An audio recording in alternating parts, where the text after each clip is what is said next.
नमस्कार दोस्तों, मैं शिव उपाध्याय आपका स्वागत करता हूं अपने YouTube channel read up on में। मैं आज आपके सामने लेकर हाजिर हुआ हूं अपनी डेली साइंस क्विज़ को, यानी जो हम लोग डेली साइंस क्विज़ कर रहे हैं उसका ये एक पार्ट है। ये science quiz read up on और कैरियर पॉइंट की सहायता से बनाई गई है, यानी a joint venture with read up on and career point run by Sudhir Maurya. 1 से 15 प्रश्न इस सीरीज के वो हम लोग कल कर चुके हैं। आज हम स्टार्ट करेंगे 16वें प्रश्न से। आपको करना बस इतना है कि हमारे साथ साथ ये प्रश्न सॉल्व करने हैं और कमेंट सेक्शन में अपने आंसर्स कमेंट करते रहने हैं। चलिए शुरू करते हैं। आज का पहला प्रश्न, यानी इस सीरीज़ का 16वां प्रश्न।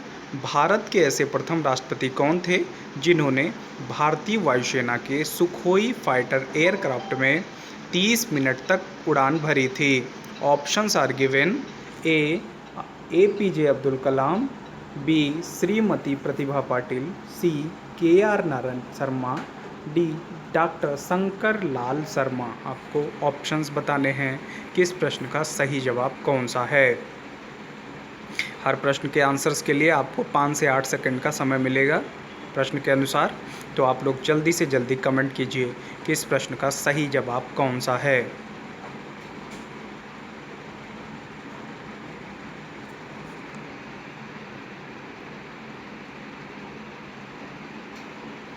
इस प्रश्न का सही जवाब है option number A, doctor APJ Abdul Kalam. APJ Abdul Kalam जो मिसाइल मैन के नाम से भी जानते हैं और भारत के वो राष्ट्रपति भी रहे हैं, तो उन्होंने सुखोई फाइटर एयरक्राफ्ट में 30 मिनट तक उड़ान भरी थी। ये प्रथम राष्ट्रपति थे जिन्होंने यह कारनामा किया था, इसलिए प्रश्नगत विकल्प का जो सही आंसर है वो है option number A, doctor APJ Abdul Kalam. आप लोग इनसे भली भांति परिचित भी होंगे। चलिए पढ़ते हैं अगले प्रश्न की तरफ। प्रश्न नंबर 2, यानी इस श्रृंखला का 17वां प्रश्न। आधुनिक पनडुब्बियों में निम्नलिखित में से कौन सा ईंधन उपयोग किया जाता है? यानी जो लेटेस्ट मॉडल की सबमरीन्स हैं उसमें किस टाइप का फ्यूल यूज़ किया जाता है? ऑप्शंस आर नाभिकीय ईंधन यानी न्यूक्लियर फ्यूल, पेट्रोल, कोयला या फिर डीजल। जल्दी से बताइए कौन सा आंसर इसमें सही है। उम्मीद है कि आप सभी को इस प्रश्न का सही आंसर पता होगा। जल्दी जल्दी आंसर्स कमेंट कीजिए आप लोग। इस प्रश्न का सही आंसर है ऑप्शन नंबर ए, नाभिकीय ईंधन। चल बढ़ते हैं अगले प्रश्न की तरफ। प्रश्न नंबर 18, भारत के चंद्र मिशन को क्या नाम दिया गया है?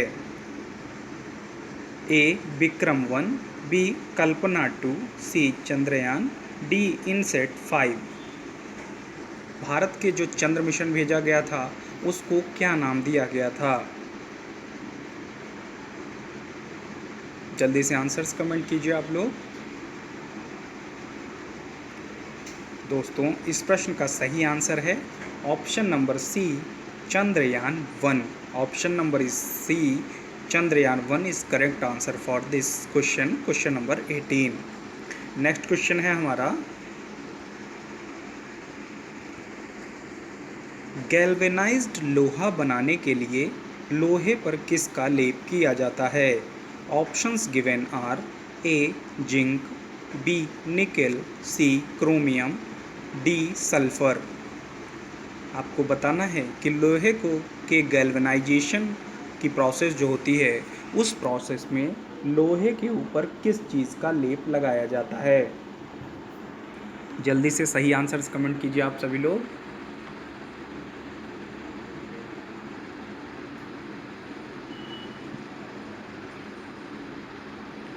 प्रश्न नंबर 19 का सही आंसर है ऑप्शन नंबर ए, यानी जिंक।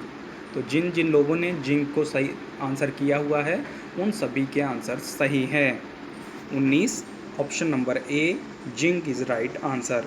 बढ़ते हैं अगले प्रश्न की तरफ। प्रश्न नंबर 20, प्रकाश वर्ष निम्नलिखित में से किसका मात्रक होता है? बहुत ही आसान प्रश्न है लेकिन एग्ज़ाम में बहुत बार पूछा गया है, तो आप लोग ध्यान से इस प्रश्न को करिएगा। कभी कभी हम जो है आसान प्रश्न को एग्ज़ाम में गलत कर देते हैं, जिस वजह से हमारे सिलेक्शन में भी बाधा उत्पन्न हो जाती है। तो आप लोग ध्यान से इस प्रश्न को कीजिएगा, बहुत ही आसान प्रश्न है। ऑप्शंस दिए हैं: वेग, काल, खगोलीय दूरी, प्रकाश की तीव्रता। आंसर्स कीजिए, कौन सा आंसर सही होगा।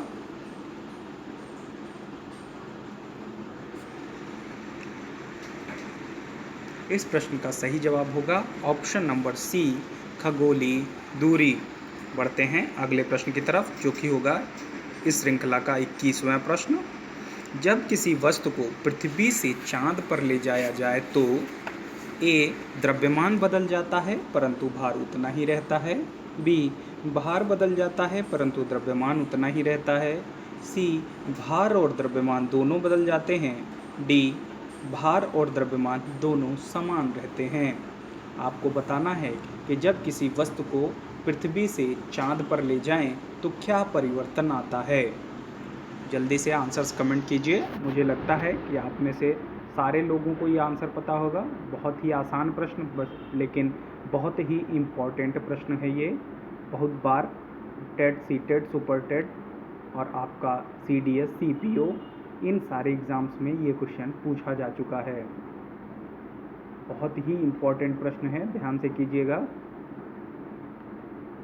इस प्रश्न का सही जवाब है ऑप्शन नंबर बी, यानी भार बदल जाता है परंतु द्रव्यमान उतना ही रहता है। तो इस प्रश्न का सही आंसर है ऑप्शन नंबर बी। आखिर ये होता कैसे है, तो आपको पता है कि जो चंद्रमा की गुरुत्वाकर्षण शक्ति है वो पृथ्वी की 1/6 है, यानी 1/6 part of gravitational power which moon have. तो जब चंद्रमा का गुरुत्वाकर्षण पृथ्वी के गुरुत्वाकर्षण का 1/6 है, तो जब हम किसी वस्तु को चंद्रमा पर ले जाते हैं तो उसका द्रव्यमान वो कांस्टेंट रहता है, यानी जो मास रहता है वो कांस्टेंट रहता है, लेकिन जो आपका वेट होता है, भार होता है, वो कम हो जाता है। रीज़न क्या होता है? क्योंकि गुरुत्वाकर्षण शक्ति उस वस्तु पर कम लगती है। किसी वस्तु में भार की जो अवस्था महसूस होती है हमें, कोई वस्तु हमें भारी लगती है क्योंकि उसे पृथ्वी की गुरुत्वाकर्षण शक्ति अपनी ओर आकर्षित करती रहती है। उम्मीद है कि आपको ये समझ आ गया होगा। इस प्रकार का भी प्रश्न बन सकता है कि चंद्रमा की गुरुत्वाकर्षण शक्ति पृथ्वी की कितनी होती है, तो आपको आंसर देना है 1/6। बढ़ते हैं अगले प्रश्न की तरफ। प्रश्न नंबर 22, सेकंड के लोलक की काल अवधि है। बताना है आपको सेकंड के लोलक की काल अवधि कितनी होती है। ए, 1 सेकंड, बी 2 सेकंड, सी 0.5 सेकंड, डी 1.5 सेकंड। जल्दी से बताइए कौन सा आंसर सही होगा। आप लोग जितना जल्दी आंसर करेंगे, समझ लीजिए उतने ही ज़्यादा प्रश्नों को मैं इस सीरीज़ में कवर कर पाऊंगा, और जितने ज़्यादा प्रश्न कवर होंगे आपके उतने ही प्रश्न तैयार होंगे। आप जल्दी से बाद में इस सीरीज़ के द्वारा अपना साइंस रिवाइज भी कर सकते हैं। अभी मैं फिजिक्स के क्वेश्चन को हल कर रहा हूँ, फिर आपका केमिस्ट्री करूँगा, फिर बायोलॉजी करूँगा, ठीक है। तो जल्दी जल्दी आंसर किया कीजिए ताकि समय बच सके। प्रश्न नंबर 22 का जो सही आंसर है वो है ऑप्शन नंबर बी, यानी 2 सेकेंड। बढ़ते हैं अगले प्रश्न की तरफ। प्रश्न नंबर 23, परमाणु शक्ति संयंत्र किस सिद्धांत पर काम करता है। ऑप्शंस गिवन आर: ए, विखंडन, बी, संलयन, सी, तापीय दहन, डी इनमें से कोई नहीं। जल्दी से बताइए इस प्रश्न का सही जवाब क्या होगा।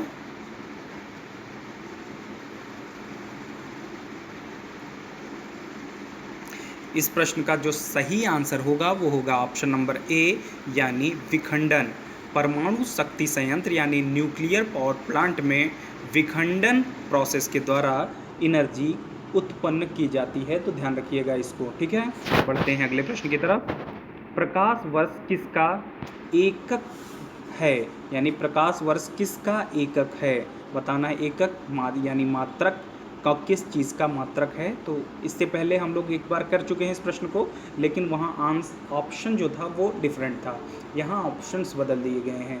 तो आपको बताना है कि समय, दूरी, प्रकाश, प्रकाश तीव्रता। तो इसमें से किस चीज़ का मात्रक है आपका प्रकाश वर्ष? जल्दी से ऑप्शंस कमेंट कीजिए कि कौन सा ऑप्शन सही है इसमें।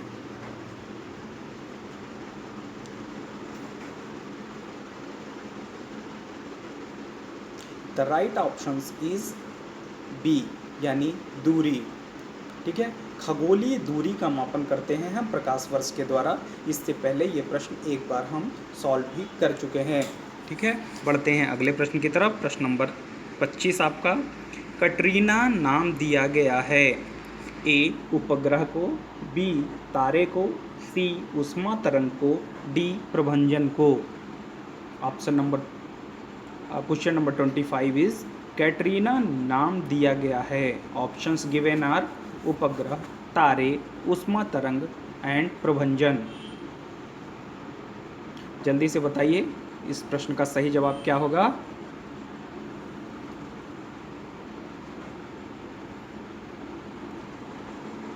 ऑप्शन नंबर डी यानी प्रभंजन सही जवाब है इसके लिए। कैटरीना नाम प्रभंजन को दिया जाता है।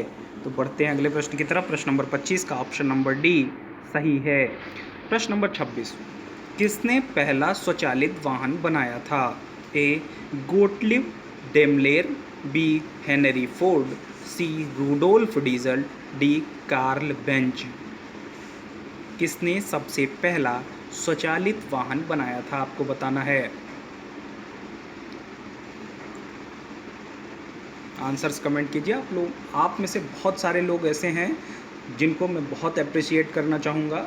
उनमें इतना है कि वो पढ़ाई करते हैं और मुझे लगता है कि वो सीरीज़ जब मैं सॉल्व कराता हूँ उससे पहले अच्छे से अपने आप को प्रिपेयर कर के आते हैं। बहुत अच्छी चीज़ है ये, साइंस उनकी बहुत अच्छी है और बहुत अच्छा कर रहे हैं कुछ लोग। और आप लोग भी जो अच्छा नहीं कर पा रहे हैं, अगर रेगुलर प्रैक्टिस करते रहेंगे तो आप सारे लोगों के भी आंसर्स धीरे धीरे सही हो जाएंगे, सही होते जाएंगे। और देखिए, जब आप लोग आंसर सही करते हैं तो जो क्वेश्चन बनाने का पैटर्न होता है मेरा, उसको थोड़ा सा टफ किया जा सकता है। अच्छे और अच्छे प्रश्न जो विभिन्न एग्ज़ाम में पूछे गए हैं वो मैं और लेके आ सकता हूँ, आपके लिए नंबर ऑफ़ क्वेश्चंस बढ़ा सकता हूँ, थोड़ा टाइमिंग कम कर सकता हूँ। जैसे अभी मैं 5 से 8 सेकंड दे रहा हूँ, फिर आपको 2 से 3 सेकंड देने लगूंगा ताकि आप फटाफट आंसर कर पाएँ। तो कुछ लोग जो बहुत अच्छा आंसर करते हैं मैं उनको रियली अप्रिसिएट करना चाहूँगा। तो इस प्रश्न का जो सही आंसर होगा आप लोग बताइए। 26वें का सही आंसर है option number D, Karl Benz. Karl Benz के द्वारा जो पहला स्वचालित वाहन बनाया गया था। पढ़ते हैं अगले प्रश्न की तरफ। प्रश्न नंबर 27, जल विद्युत पावर स्टेशन में ऊर्जा का परम स्रोत क्या है?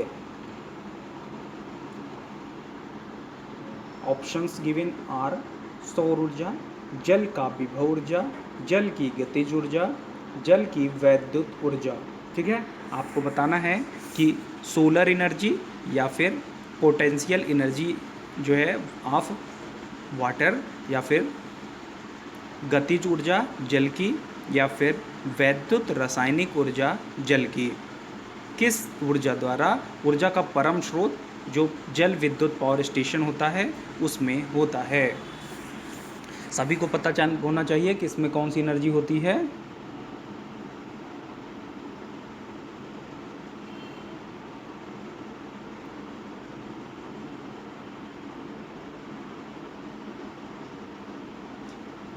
इस प्रश्न का सही ऑप्शन है ऑप्शन नंबर सी, यानी जल की गतिज ऊर्जा। जल की गतिज ऊर्जा जो होती है वो जल विद्युत पावर स्टेशन जो होते हैं उसमें ऊर्जा की परम स्रोत होती है।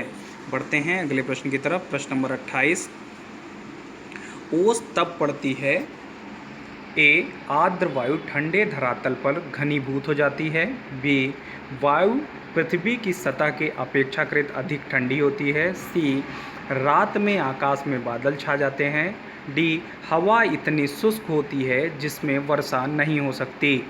तो आपको बताना है कि ओस कब पड़ती है। प्रश्न नंबर 28 है आपका ये।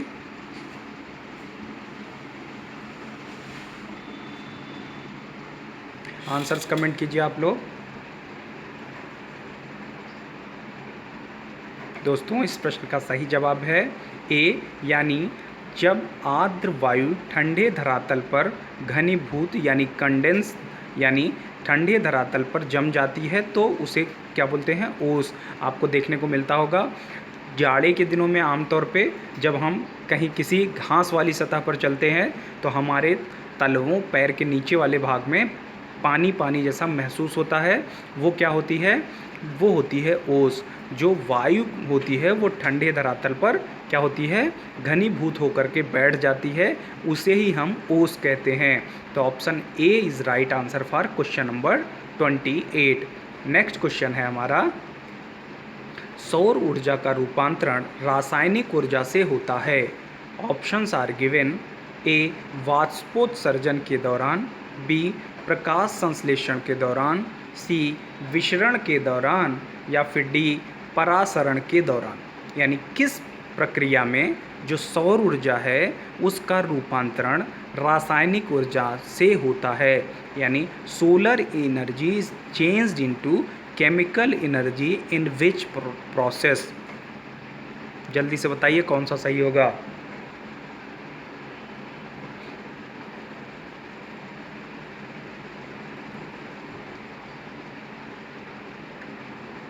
दोस्तों इस प्रश्न का सही जवाब है ऑप्शन नंबर बी, प्रकाश संश्लेषण के दौरान। प्रकाश संश्लेषण के दौरान हरे पौधे सूर्य की ऊर्जा का उपयोग करके क्लोरोफिल की सहायता से क्या ग्लूकोज बनाते हैं, जिससे ग्लूकोज पत्तियों से होते हुए जड़ों तक, पेड़ के संपूर्ण भाग तक जाता है। उस दौरान वो कार्बन डाइऑक्साइड भी इस्तेमाल करते हैं और साथ ही साथ ऑक्सीजन रिमूव करते हैं। तो इस प्रक्रिया में मानव को ऑक्सीजन प्राप्त होती है, साथ ही साथ जो सोलर एनर्जी होती है वो केमिकल एनर्जी में चेंज हो जाती है, जिसका उपयोग पौधे अपनी वृद्धि के लिए करते हैं। तो ध्यान रखिएगा option number B is right answer for question number 29। बढ़ते हैं अगले प्रश्न की तरफ। अगला प्रश्न है हमारा प्रश्न नंबर 30। निम्नलिखित में से कौन सा पदार्थ अतिशीतित द्रव है। यानी सबसे ज़्यादा जो कोल्ड होने वाला द्रव कौन सा है। जो ऑप्शंस दिए गए हैं, आइसक्रीम, अमोनिया, कांच, लकड़ी। आपको बताना है कि अतिशीतित द्रव कौन सा पदार्थ है। ऑप्शंस आर आइसक्रीम, अमोनिया, कांच या फिर लकड़ी।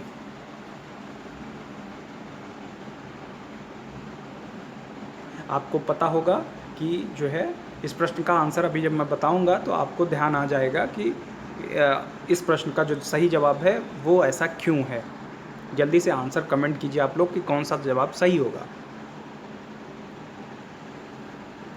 दोस्तों इस प्रश्न का सही जवाब है ऑप्शन नंबर सी, कांच। ऑप्शन नंबर सी कांच इसलिए सही है इस प्रश्न का आंसर क्योंकि कांच को हम क्या बोलते हैं, सुपर कूल्ड लिक्विड। क्या बोलते हैं, सुपर कूल्ड लिक्विड यानी अतिशीतित द्रव। कांच जो होता है आप कभी कभी देखिए तो जब खिड़कियों में लगा होता है तो वो कुछ समय बाद, कुछ सालों बाद वो क्या होता है कि नीचे की तरफ मोटा होने लगता है। क्यों? क्योंकि उसमें कांच के जो कण होते हैं वो धीरे धीरे नीचे बैठते जाते हैं और इसलिए नीचे का भाग जो होता है वो क्या होता है, मोटा हो जाता है। अगर किसी चीज़ पदार्थ में उसके कणों में गतिशीलता पाई जा रही है तो वो लिक्विड जैसा बिहेवियर शो करते हैं। इसी वजह से कांच को सुपर कूल्ड लिक्विड यानी अतिशीतित द्रव भी कहा जाता है। बढ़ते हैं अगले प्रश्न की तरफ। इस प्रश्न का जो सही जवाब था वो था option number C. Next question है हमारा, शीशे के संचयन वाले सेल में किस अम्ल का प्रयोग होता है। Options are given, A phosphoric acid, B hydrochloric acid, C nitric acid, D sulphuric acid. Options जो हैं इसके आपको बता चुका हूँ मैं। इस प्रश्न का जो ऑप्शन दिया गया है वो है phosphoric acid, hydrochloric acid, nitric acid, sulphuric acid. जल्दी से बताइए कौन सा आंसर सही होगा इसमें।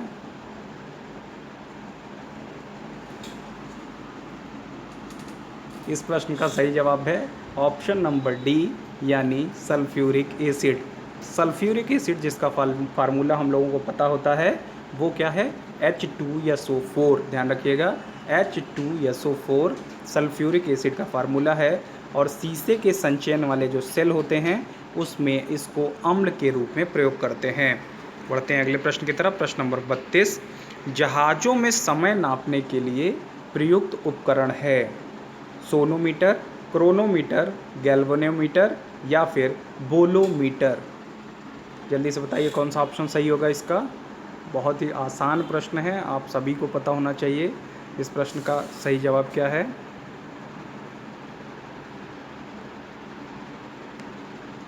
इस प्रश्न का सही जवाब है ऑप्शन नंबर बी यानी क्रोनोमीटर। जहाज़ों में जो समय नापने के लिए यंत्र उपयोग में लाया जाता है उस यंत्र का नाम क्या है, क्रोनोमीटर। बहुत ही इंपॉर्टेंट प्रश्न है, याद रखिएगा इसको। बढ़ते हैं अगले प्रश्न की तरफ। प्रश्न नंबर 33, जल प्रवाह को मापने की यूनिट क्या है।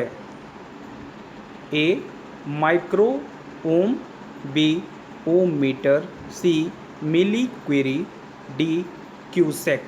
जल्दी बताइए जल को प्रवाह मापने की यूनिट क्या है। इस प्रश्न के लिए आपको टाइम नहीं देने वाला हूं मैं, क्योंकि बहुत ही आसान प्रश्न है, कई बार एग्ज़ाम में पूछा जा चुका है। स्पेशली एसएससी सीजीएल सीपीओसाई जैसे एग्ज़ाम में ये प्रश्न कई बार आया हुआ है, तो आप लोग ध्यान दीजिएगा इसको। सही आंसर भी करना है आपको। जल्दी बताइए कौन सा सही होगा। इस प्रश्न का सही जवाब है ऑप्शन नंबर डी यानी क्यूसेक। बढ़ते हैं अगले प्रश्न की तरफ। प्रश्न नंबर 34, पदार्थ की तरंगें किस प्रकार की होती हैं। ए डी ब्रॉगली, बी विद्युत चुम्बकीय, सी अनुप्रस्थ, डी अनुदैर्ध्य। किस प्रकार की तरंगें होती हैं आपकी जो पदार्थ की तरंगें होती हैं, तो आपको बताना है ऑप्शन नंबर 34 का कौन सा सही है। इस प्रश्न को एक बार मैं करा भी चुका हूं, तो आपको पता होना चाहिए। इस प्रश्न का सही जवाब है option number A de Broglie waves. बढ़ते हैं अगले प्रश्न की तरफ। प्रश्न नंबर 35, निम्नलिखित में से भारत का वह कौन सा राज्य है जो गंधक उत्पादन में आगे है। ए असम, बी महाराष्ट्र, सी पंजाब, डी तमिलनाडु। गंधक उत्पादन में अग्रणी राज्य का नाम बताना है। जल्दी बताइए कौन सा ऑप्शन सही होगा।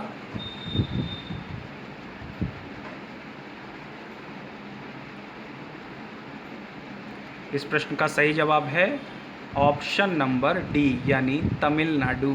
तमिलनाडु इस प्रश्न के लिए सही आंसर है, यानी तमिलनाडु भारत का वह राज्य है जो गंधक के उत्पादन में सबसे आगे है। बढ़ते हैं अगले प्रश्न की तरफ।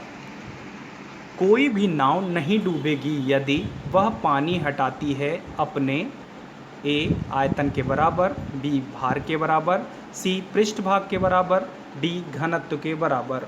यानी आपको बताना है कि आर्किमिडीज का सिद्धांत जो उन्होंने दिया था वही इस प्रश्न का सही आंसर है।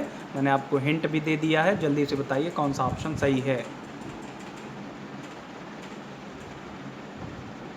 दोस्तों इस प्रश्न का सही जवाब है ऑप्शन नंबर बी यानी अपने भार के बराबर। आर्किमिडीज ने जो उत्प्लावन का सिद्धांत दिया था उसमें उन्होंने यही बताया था कि अगर कोई वस्तु अपने भार के बराबर जल को विस्थापित कर देती है तो वह वस्तु जल में डूबती नहीं है।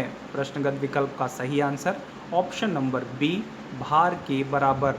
बढ़ते हैं अगले प्रश्न की तरफ। प्रश्न नंबर 37, भारत की सबसे पहली इंजीनियरिंग संस्था है।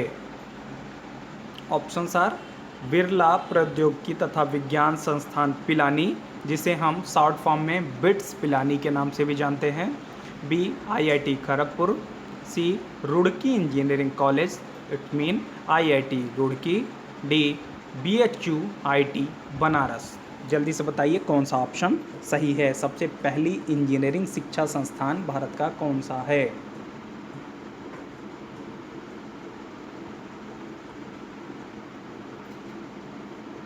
इस प्रश्न का सही जवाब है option number C Roorkee engineering college mean IIT Roorkee. बढ़ते हैं अगले प्रश्न की तरफ। प्रश्न नंबर 38, किसी स्थान पर चुंबकीय याम्योत्तर और भौगोलिक याम्योत्तर के बीच का कोण कैसा होता है। प्रश्न एक बार फिर, किसी स्थान पर चुंबकीय याम्योत्तर और भौगोलिक याम्योत्तर के बीच का कोण कैसा होता है? ए श्रमक्रांतिक, बी अक्षांश, सी दिंगस, डी नीति। ऑप्शंस एक बार फिर, समक्रांतिक, बी अक्षांश, सी दिगंश, डी नीति।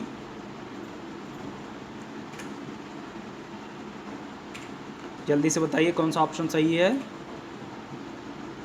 दोस्तों इस प्रश्न का सही जवाब है ऑप्शन नंबर ए यानी समक्रांतिक। बढ़ते हैं अगले प्रश्न की तरफ। प्रश्न नंबर 39 आपकी स्क्रीन पर है।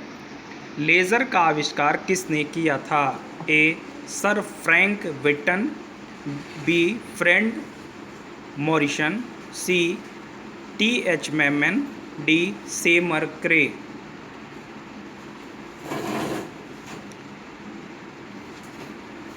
इस प्रश्न का सही जवाब है टी.एच. मैमन, यानी लेज़र का जो आविष्कार किया था वो किया था टी.एच. मैमन ने। ध्यान रखिएगा। बढ़ते हैं अगले प्रश्न की तरफ, जो कि आज का आखिरी प्रश्न भी है। ये देखिए आपकी स्क्रीन के सामने है ये प्रश्न नंबर 40। ध्यान से पढ़िएगा प्रश्न को, इम्पॉर्टेंट क्वेश्चन है। उल्लू घोर अंधकार में भी देख सकता है क्योंकि उसकी आंखें तिर्यक और होती हैं, बी उसकी बड़ी बड़ी आँखों के आगे गोले आगे की तरफ निकले होते हैं जो उसको द्विनेत्री दृष्टि प्रदान करते हैं, सी उसकी आँखों में प्रकृति द्वारा प्रदत्त प्रकाश के बल्ब होते हैं, डी वह अपश्रव्य ध्वनि पैदा करते हैं। आपको बताना है कि इस प्रश्न का सही जवाब कौन सा है। आज का आखिरी प्रश्न है ये।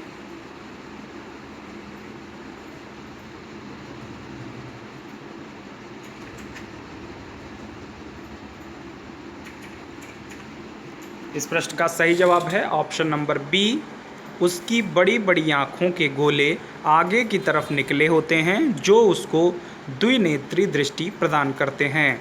प्रश्न नंबर 40 का जो सही आंसर था वो था ऑप्शन नंबर बी।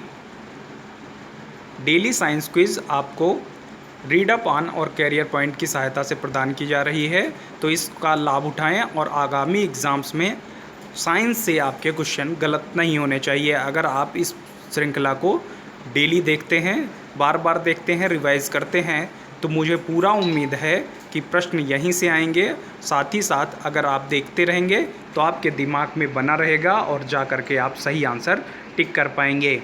इन वीडियोस के PDF प्राप्त करने के लिए आप हमारे टेलीग्राम चैनल https:/t.me/readupon पर जा कर के प्राप्त कर सकते हैं, जिसका लिंक आपको नीचे डिस्क्रिप्शन बॉक्स में दिया हुआ है और वहाँ व्हाट्सएप नंबर भी दिया हुआ है। अगर आपके किसी भी सजेशंस हैं या कोई क्वेरी है तो वो आप व्हाट्सएप कर सकते हैं। ठीक है, व्हाट्सएप करके या कॉल करके आप पूछ सकते हैं। अगर आपने हमारे चैनल रीड अपॉन को अभी तक सब्सक्राइब नहीं किया है तो तुरंत सब्सक्राइब करिए ताकि आपको नोटिफिकेशन समय पर मिल सके। धन्यवाद।